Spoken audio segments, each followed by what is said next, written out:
Price the Lord brothers and sister. இன்றைக்கி நம்ம 3 நாளாக விட்டதுலேருந்து நம்ம அதுக்கப்புறம் அப்படியே கண்டினியூட்டியாக அப்படியே வந்துடலாம். நான் தான் சொல்லியிருந்தேனே, சில நேரங்களில் நம்மளால் படிக்க முடியாத சூழ்நிலை ஏற்படும். அதனால் பைபிள் படிக்கிறதுக்கு 329 நாளுன்னு கணக்கு வச்சுக்கோங்க அப்படின்னு சொல்லிட்டு அப்படின்னு பார்க்கும்போது நான் எதுலேருந்து விட்டேனோ அதிலேருந்து இப்போ நான் கண்டினியூ பண்ணுறேன்.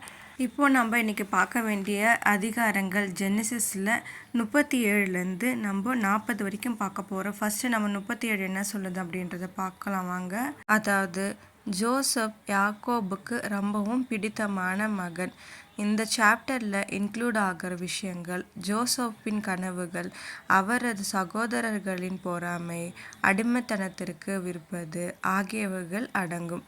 இதில் இன்னும் விஷயங்கள் என்னென்னா, இதில் இருக்கிற நிகழ்வுகள் ஜோசப் மகத்துவத்தை கனவு காண்கிறார். ஜோசப்பின் சகோதரர்கள் அவரை பார்த்து பொறாமைப்பட்டு அவரை கொல்ல சதி செய்தார்கள் அப்படின்பதையும், ஜோசப்பின் சகோதரர்கள் அவருடைய மேலங்கியை கழற்றி ஒரு தொட்டியில் வீசுகிறார்கள் என்பதையும், யோசேப்பின் சகோதரர்கள் அவரை 20 வெள்ளிக்காசுக்கு இஸ்மவேலருக்கு விற்றார்கள் என்பதையும், யோசேப்பு பார்வோனின் அதிகாரியான போத்திபாருக்கு விற்கப்படுகிறார்.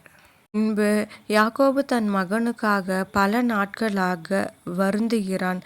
ஜோசப் தனது சகோதரர்களுடன் சமரசம் செய்கிறார் என்பதை பற்றி கூறுகிறது. அதுதான் அதிகாரம் 37. இப்போது அதிகாரம் 38 நம்ம பார்த்துடலாம் வாங்க. இந்த அதிகாரத்தில் யூதா மற்றும் தாமாரின் கதையை பைபிள் சொல்லுகிறது மற்றும் மேலும் அவர்களின் வாழ்க்கையில் கடவுள் எவ்வாறு நன்மை செய்தார் மற்றும் தம்முடைய மக்களுக்கு சரியாக செய்வதன் அர்த்தம் என்ன என்பதை கடவுள் யூதாவுக்கு எப்படி கற்றுக் கொடுத்தார் என்பதை இந்த கதை காட்டுகிறது. மேலும் ஜூதா's son marries Tamar, then is put to death. Then Judah tells Onan to sleep with Tamar. Then Onan is put to death. Then Judah's wife Sua dies. அடுத்து தாமர் becomes pregnant and Judah abandoned Tamar. Then Tamar disguises herself. Then Judah admits his guilt. அடுத்து தாமர் gives birth to twin boys. இதெல்லாத்தையும் விவரிக்கிறது தான் அதிகாரம் 38. இப்போ நம்ம அதிகாரம் 39 பற்றி பார்த்துக்கலாம் வாங்க.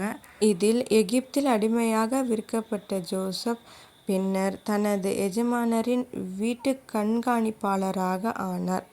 அடுத்து ஜோசப் தனது எஜமானரின் மனைவியுடன் உறவு கொள்ள மறுத்ததையும் அத்தியாயம் விவரிக்கிறது. தென் 39வது அதிகாரம் நமக்கு என்ன டீச் பண்ணுதுன்னா, கடவுளின் அன்பில் இருப்பதன் அர்த்தம் நீங்கள் ஒருபோதும் நியாயமற்ற முறையில் நடத்தப்பட மாட்டீர்கள் என்று அர்த்தமல்ல. பாவம் நிறைந்த உலகத்தால் நீங்கள் தவறாக நடத்தப்பட்டாலும் காட் உங்களை ஒருபோதும் கைவிட மாட்டார் அப்படின்றது தான் டீச் பண்ணுது. இப்போ நம்ம அதிகாரம் 40 பார்த்துடலாம் வாங்க. இந்த அதிகாரத்தில் ஜோசப் பாத்திரக்காரனிடமும் ரொட்டி சுடுகிறவனிடமும் விளக்கங்கள் கடவுளுடையது அல்லவா என்றும் உங்கள் கனவுகளை என்னிடம் சொல்லுங்கள் என்று கூறுகிறார். இதில் முக்கியமான விஷயம் என்னன்னா, 2 பேரின் கனவுகளின் அடிப்படையில் ஜோசப் கணித்தபடி ஒரு மனிதன் பார்வோனால் உயர்த்தப்படுகிறான், மற்றவன் கண்டிக்கப்படுகிறான். இருப்பினும் இப்பொழுது ஜோசப் சிறையில் அடைக்கப்பட்டு இருக்கிறார். யோசேப்பு ஒரு நீதியுள்ள நபராக சித்தரிக்கப்படுகிறார் மற்றும் அவர் பாதகமான சூழ்நிலைகளில் பொறுமையாக கடவுளுக்கு கீழ்ப்படுகிறார் என்பதும், கடவுள் அவரை நினைவில் மற்றும் அவரை காப்பாற்ற செயல்படும் வரை என்பதை பற்றி குறிப்பிடுகிறது. இது வரைக்கும் நீங்கள் பார்த்ததெல்லாம் உங்களுக்கு ஓரளவுக்கு புரிஞ்சிருக்கும் நம்புகிறேன். ஸோ நம்ம இதோட ஜெபம் பண்ணி நம்ம வீடியோவை முடிச்சிக்கலாம்.